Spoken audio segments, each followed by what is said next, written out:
I found myself hitchhiking down the interstate to Virginia City, Nevada, to this place I had sort of stuck my nose up about a few weeks earlier, and had a great time. I got to the door of this place, and the Charlatans were playing, and it was an amazing scene, and everybody was either being a cowboy or an Indian that summer, from my perspective.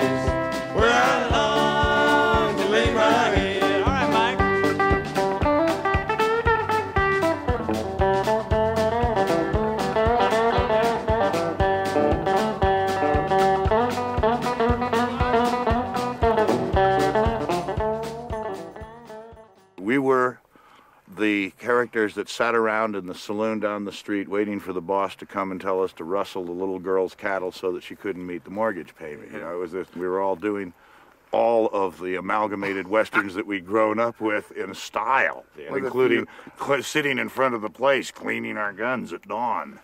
And of course, Mark did a lot of trading for guns to pay off the help that was doing work at the place. You know, instead of giving them cash, he'd give them a Winchester or something like that for their week's pay. Mark went up the street to Charlie Stone's gun store and arranged for everybody on the work crew, everybody in the whole saloon, by that time 25 of us, to go up and pick out whatever gun we wanted in the place, barring it was really ridiculous.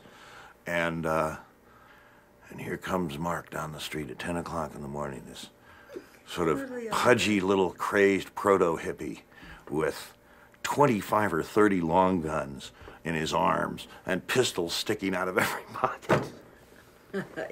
That was like more of a weekly thing. Like everybody usually changed their guns about once a week.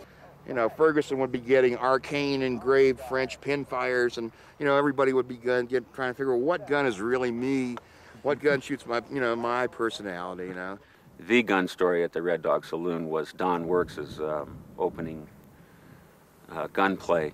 The sheriff, 10 o'clock on the morning of opening, the sheriff walked in and wanted to, in traditional Western style, check his pistol with the bartender, as they used to in the old days, and we were playing it like they did in the old days.